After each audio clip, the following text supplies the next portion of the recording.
할렐루야. 네, 오늘은 용서 없이 땡땡 없다. 땡땡이 뭔지 네, 보겠습니다.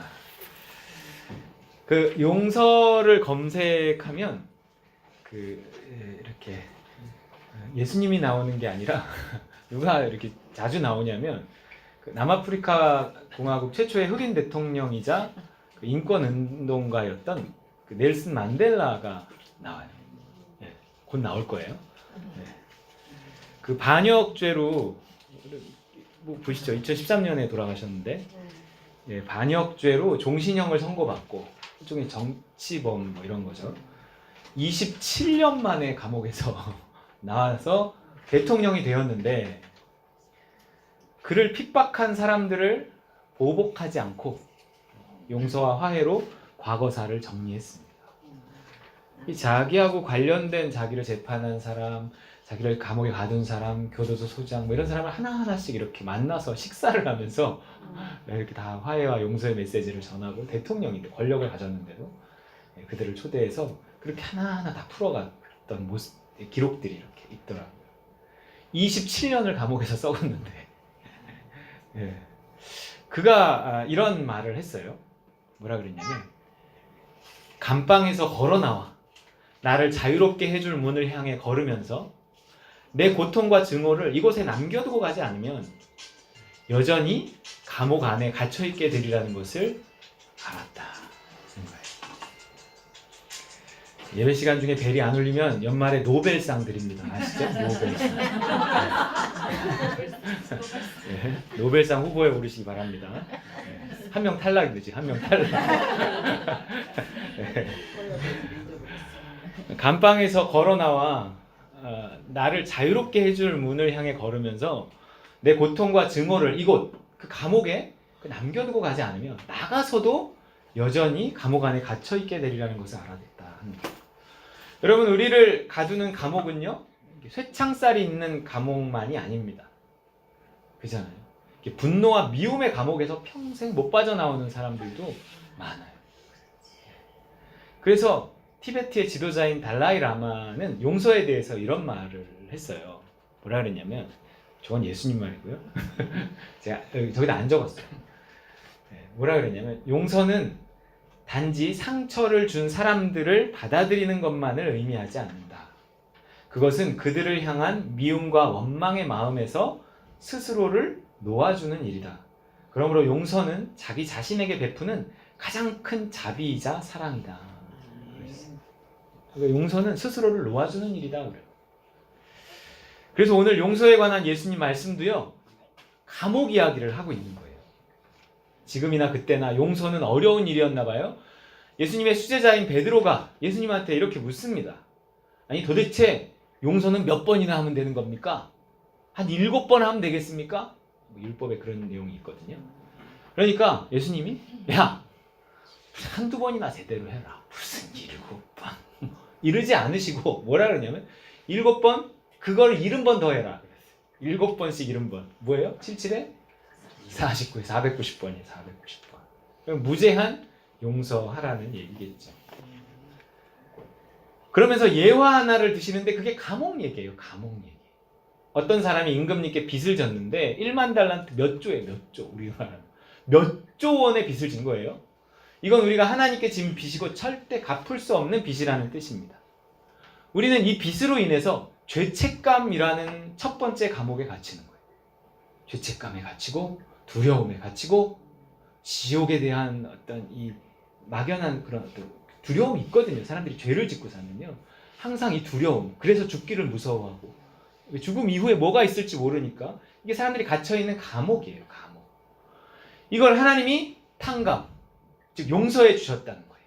그래서 사람이 그 감옥에서 해방되는 거예요. 죄책감의 감옥, 두려움의 감옥, 해방되는 거죠. 천국의 소망을 갖고 살아갈 수 있게 된 겁니다. 하지만 이 사람이요 나가서 자기에게 1,000만 원 빚진 사람을 용서하지 않자 임금이 명해서 놔줬던 그 사람을요 다시 끌어오라고. 이런 괘씸한 놈을 봤나. 아니 내가 1만 달란트 탕감해줬는데 지가 나가서 100데나리온을 탕감해주지도 못하고 용서해주지도 못하고 그 친구를 감옥에 가둬버리거든요. 이게 데꼬라 그래요. 그래갖고 이 탕감해서 풀려나온 이 사람이 다시 끌려와서 다시 감옥에 갇히는 이야기가 오늘 본문이란 말이에요. 이 두 번째 감옥의 이름은 어쩌면 미움의 감옥이에요. 죄책감에서 벗어났는지 몰라도 미움에서는 벗어나지를 못한 겁니다. 만델라도 이 사실을 알았기 때문에 이렇게 말한 거죠. 감방에서 걸어나와 나를 자유롭게 해줄 문을 향해 걸으면서 내 고통과 증오를 이곳에 남겨두고 가지 않으면 여전히 감옥 안에 갇혀있게 되리라는 것을 알았다. 여러분, 이 두 개의 감옥을 다 통과하셨나요? 죄책감과 두려움의 감옥, 분노와 미움의 감옥. 이렇게 물어보면요, 다들 이렇게 대답할 겁니다. 아니 뭐 첫 번째 감옥이야. 하나님이 날 용서하시는 거니까 통과했겠죠. 하지만 두 번째는 내가 남을 용서하는 건데 별로 자신이 없네요. 맞아요. 다들 그렇게 삽니다. 마음에 미워하는 사람 한둘쯤은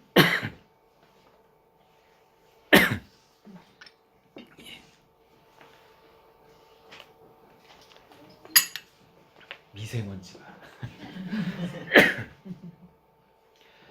마음에 미워하는 사람 한둘쯤은 다 품고 살아요. 근데 문제는요, 첫 번째와 두 번째 감옥은 같은 감옥이라는 거예요. 즉, 둘 다를 통과하든지 둘 다를 못 통과하는 거지 둘 중 하나만 통과할 수는 없다는 겁니다. 이 미움의 감옥을 못 벗어나니까 결국 임금이 원점으로 돌아가서 다시 빚을 갚으라고 하면서 그 사람을 다시 감옥에 가둔단 말이에요. 34절, 그래서 뭐라 그래요? 주인이 노하여 그 빚을 다 갚도록 그를 옥졸들에게 넘깁니다. 뭐 이런 게 다 있어요. 이건 절대 교리하고 맞지 않는 예화입니다. 한번 용서받았으면 끝이지.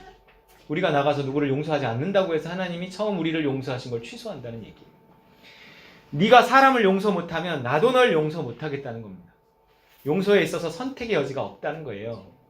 하나님이 나를 용서하시고 죄책감이라는 그 감옥에서 벗어나게 하신 것은 남을 용서할 수 있는 기회를 주신 거예요. 이 기회를 못 잡으면 앞선 하나님의 용서가 취소된다는 겁니다. 예수님의 그 십자가와 성령의 도우심으로 우리가 지은 모든 죄를 용서받게 됐어요. 근데 이 십자가와 성령은요, 그 다음에 바로 내가 남을 용서할 때 사용해야 되는 거예요. 내가 용서받을 때만 사용해서는 안 되고 남을 용서할 때도 사용해야 돼요. 그러니까 오늘 예화에서도 뭐라 그러냐면 용서받고 나가자마자 용서할 사람을 만나잖아요. 용서할 수 있으니까 만나게 하신 거란 말이에요. 하나님과의 관계 회복이 사람과의 관계 회복으로 나타나야 된다는 거예요. 얼마간 이 기회를 주셔요. 얼마간 이 기회를 주시는데 이런 기회를 자꾸 놓치고 미움과 분노를 계속 내 안에 쌓아가잖아요. 그러면 그 사람들과만 문제가 생기는 게 아니라 나와 하나님 사이에 다시 문제가 생긴다는 거예요. 이게 하나님 사랑과 이웃 사랑이 세트예요. 세트. 십자가가 이렇게만 안 돼 있잖아요. 이렇게 돼 있잖아요. 하나님과 나와 너. 이 한가운데 예수 그리스도가 달리신 거예요. 하나님께 받은 용서의 확신, 구원의 확신, 천국의 소망, 이런 것이 이웃을 사랑하지 않으면 점점 희미해진다는 거예요. 다시 말해서 용서하기 어렵고 사랑하기 어려운 그들 속에 더불어 살면서 어떻게든 잘 지내려고, 어떻게든 사랑하고 용서하려고 발버둥 쳐야만 내 구원이 유지된다는 거예요. 구원이 유지된다는 거예요. 그냥 나 편한 대로 살고 내 마음대로 살면서 나는 막 골치 아픈 거 싫어. 난 누구 이렇게 사람 많은 데도 싫고 난 그냥 혼자가 좋아. 건드리지 마. 방해하지 마. 이게 요즘의 추세란 말이에요. 왜냐면 상처받는 게 싫거든요. 그러니까 자꾸 나 혼자 산다가 나오는 거예요. 왜 더불어 산다 이런 프로그램 안 나오는지 잘 모르겠어요. 네. 이러면 신앙이 자라지 않는 것을 넘어서 줄어든다는 거예요. 하나님 사랑이요, 이웃 사랑으로 나아가지 않으면 하나님 사랑마저 사라집니다. 하나님 사랑. 그래서 예수님은요, 용서를 선택의 문제로 보질 않았어요. 구원의 여부가 정해지는 결정적인 일로 봅니다. 뭐 용서하면 마음 편히 살다가 천국에 가고 용서 안 하면 좀 불편하게 살다가 천국에 가고, 이게 아니라 용서하지 않으면 천국에 가지 못한다는 얘기를 하는 거예요, 지금. 그래서 용서를 얘기하시면서 그 시작을 용서는 이런 것과 같다 이렇게 얘기하지 않고 그 시작을 뭐라 하냐면 천국은 이러고 시작해요. 23절에 뭐라 그래요? 읽어볼까요? 시작. 그러므로 천국은 그 종들과 사랑하던 인도가, 그 다음에 천국에 대해 얘기하는 게 아니라 용서에 대해서 얘기한단 말이에요. 그러면 저거는 문맥상 어떻게 되냐면 그러므로 용서라는 것은 그 종들과 결산하려 하던 어떤 임금과 같다. 이렇게 나가야지 문맥이 맞는데 천국은 이런다. 즉 용서는요 협박입니다. 협박. 권면도 아니고 교훈도 아니고 칼을 들이대고 하는 협박이에요. 용서하지 않으면 지옥이랍니다. 용서는 구원의 조건이에요. 구원의 조건. 아까 박승훈 선생님 주기도문 얘기하셨지만 주기도문 안에도 있지만 주기도문이 끝나자마자 나온 구절도 이거 아시잖아요. 읽어볼게요. 시작. 너희가 사람의 잘못을 용서하면 너희 하늘 아버지께서도 너희 잘못을 용서하시려니와 너희가 사람의 잘못을 용서하지 아니하면 너희 아버지께서도 너희 잘못을 용서하지 아니하시리라. 여러분 용서받는 것이 단순히 우리의 회개기도로만 되는 게 아니라는 겁니다. 용서받고 싶다면 네가 용서할 수 있는 기회가 주어질 때 적극적으로 용서하라는 거예요. 네 힘으로 안 되는 걸 아니까 왜 자꾸 우리가 용서에 대해 부담을 가지냐면 내가 하려고 하기 때문에. 절대 용서는 내가 할 수 있는 게 아니에요. 용서가 내 힘으로 되면 뭐 좋게요. 그게 안 되니까 그 하나님이 이 앞선 기회를 이렇게 하나님과의 관계 회복을 주신 거예요. 그거를 힘입어서 화해하라고 용서하라는 거지. 그 앞선 그 왕으로부터 임금으로부터 그 빚이 탕감받는 그 사건이 없이는 그 다음 내가 내 동료를 탕감해 줄 수 있는 그 사건이 있을 수가 없습니다. 네 힘으로 안 되는 걸 아니까 첫 번째 은혜를 줬다는 거예요. 십자가와 성령을 의지해서 나는 할 수 없사오니 할 수 있게 하옵소서. 성령님 도와주옵소서. 예수님의 이름으로 기도합니다. 아멘. 그래서 뭔가 분노와 미움에서 빠져나오라는 거예요. 내가 여기서 못 빠져나오면 난 결국 지옥 간다 하는 마음으로 그렇게 하라는 겁니다. 생각해 보세요. 누군가를 쉽게 미워하고 쉽게 분노하는 사람이 천국에 가면 거기가 천국이 될까요? 아니에요. 여기서도 그런 사람 때문에 살기가 힘든 거란 말이에요. 하나님이 그런 사람은 안 데려가시겠다는 겁니다. 이거 되게 심각한 이야기예요.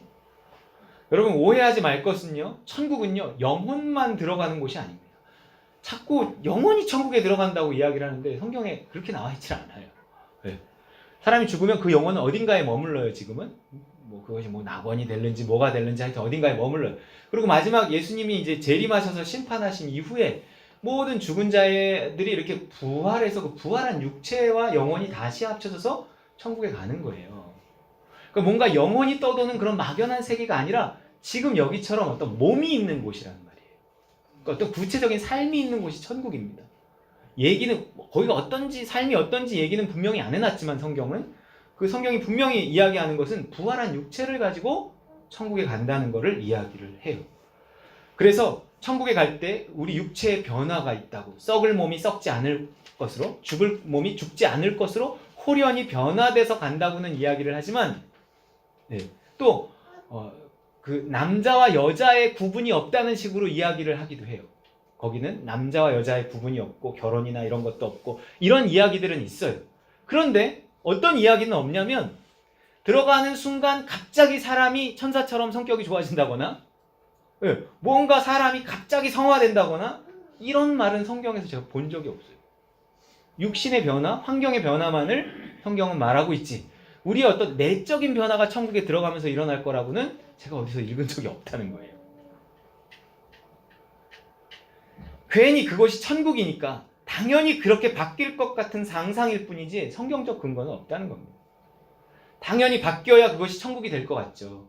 왜냐면 나는 천국에 갈 건데 내가 이대로 천국에 가면 거기가 천국이 될 것 같지 않거든.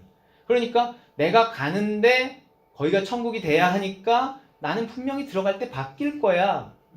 이렇게 생각을 하지만 그 방법만 있는 게 아니에요. 나를 안 데려가시는 방법이 있는 거예요. 안 데려가시는 방법.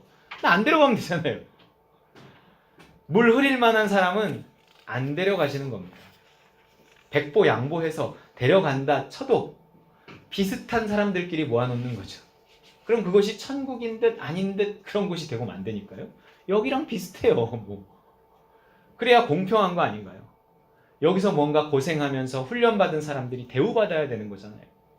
들어가면서 다 똑같아진다면 전에도 얘기했지만 천국 가는 거부터 신자나 비신자나 다 가야 돼요. 왜냐면 어차피 다 천국에 일단 들여보내면 들어가는 순간 성화도 될 거고 신앙도 가지게 될 거고 그러니까 누구든 지옥에 갈 일이 없어지는 거예요. 지옥의 의미가 없잖아요. 이게 성경적이지 않은 겁니다. 들어가면서 뭔가 확 변한다는 건 그렇게 성경적인 것 같지 않아요. 성경에서 본 적이 없어요. 오히려 성경은 상급을 이야기하고 천국에서 크게 여기는 자와 작게 여기는 자를 이야기한다니까요.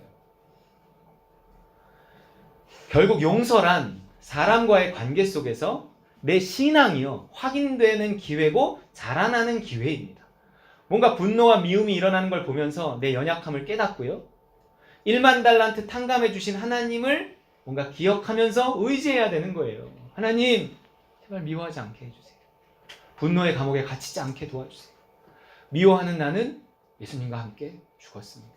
하나님 용서하게 도와주세요. 십자가가 왜 필요한 건데요? 이런 데 써먹으라고 필요한 거예요. 내 힘으로 안 되는 거예요. 일단 하고 싶지가 않아요. 용서하고 싶지가 않아요. 내가 용서한다는 것은 뭔가 저 사람을 위한 일인 것 같아. 나는 절대 내가 당한 피해도 생각하면 끔찍한데 용서까지 해서 나는 이중으로 피해 당하고 싶지 않아. 근데 용서를 안 하는 게 더 이중으로 피해를 당하는 거더라고요. 근데 이게 사람의 힘으로 안 돼요. 이런 어떤 사람과의 관계 속에서 발버둥 치면서 하나님과의 관계가 자라는 거란 말이에요. 사람 없이 신앙도 안 자라더라고요. 근데 우린 자꾸 사람을 피해요. 신앙이 더 안 자라요. 하나님만 붙잡아요. 그런다고 신앙이 자라는 게 아니에요. 또 용서란 거저줌입니다. 거저줌. 공짜. 대가를 치르지 않게 하는 거잖아요. 탕감해 주는 거란 말이에요. 저 꼭 복수해야 돼. 갚아줘야 돼. 근데 그거를 갚지 않게 하는 거예요. 탕감해 주는 거예요. 이거는요. 하나님 나라에 속한 사람만이 할 수 있는 일입니다. 하나님의 나라에만 공짜라는 게 있어요. 세상 나라에는 공짜가 없어요. 그래서 지금 내가 용서할 수 있는가 없는가로 내가 어디에 속해 있는가를 가늠해 볼 수 있다는 거예요. 오늘 내가 하나님 나라에 속해 있다면 용서할 수 있는 거고 내가 오늘 하나님 나라에 속해 있지 않고 세상 나라에 속해 있다면 용서가 안 되는 거예요.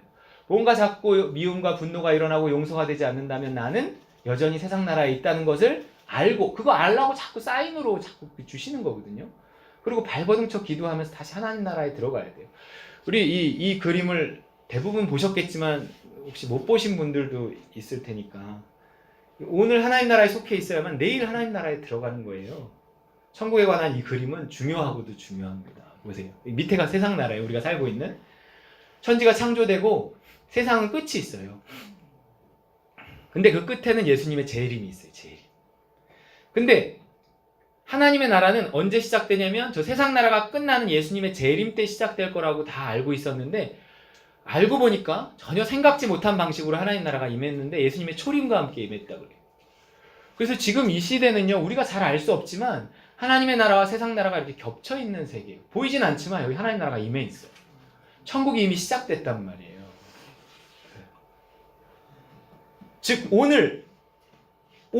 오늘을 살면서 저 하나님 나라에 속해서 살 수 있다는 거예요. 지금 말세라 그러거든요. 예수님의 초림과 재림자. 이 말세의 시기의 특징은 하나님 나라를 오늘 경험하며 살 수 있다는 거예요.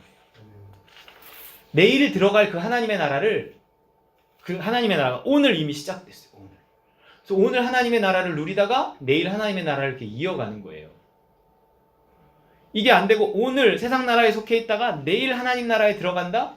이게 안 될 수 있단 말이에요. 안 될 수 있다는 거예요. 오히려 안 된다고 성경이 자꾸 이야기하는 거예요. 오늘 하나님 나라에 속해서 산 사람만이 내일 하나님의 나라를 이렇게 쭉 이어가는 것입니다. 용서는 두 가지 면에서 중요합니다. 첫째는 용서의 모습을 통해서 내가 지금 어느 나라에 가까이 있는가를 드러내 보여준다는 겁니다. 하나님. 용서가 안 되면 내가 세상 나라에 가까이 있는 거고 용서가 되면 하나님 나라에 가까이 있는 거예요. 나를 드러내는 거예요.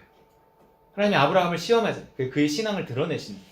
그럼 드러내는 사건들이 우리 삶에 사람과의 관계 속에서 계속 일어난다는 거예요. 그 운전 잠깐 하는데도 드러나고요. 그 잠깐 누구 만나는 대로 들어가고요.